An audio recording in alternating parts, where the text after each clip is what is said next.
In this video, I'm going to show you how to enable onion skin in Krita.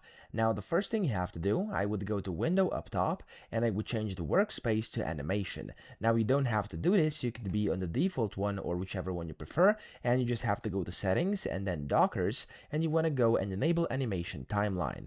Now, this is because the onion skin is available inside the animation timeline, and it's the easiest to actually maneuver around it there. So, if I now go to Animation back here, because I prefer this one, you can see down here at the bottom right, onion skin should automatically be enabled. If it's not, you can either click on over here, so there's this onion skins menu, and you can then enable onion skins over here by just clicking on them like this, or alternatively, if for some reason this is not showing, you can go to Settings, Dockers, and then over here you can see there's a bunch of things, and onion skin should be in here. So let me actually find it for you right now. Onion skin is, there we go, here in the middle. Okay, so you want to check it, and there we go, it's going to enable it, and you can use it however you want. So I hope this video helped you out. If it did, please subscribe to the channel and help me out as well.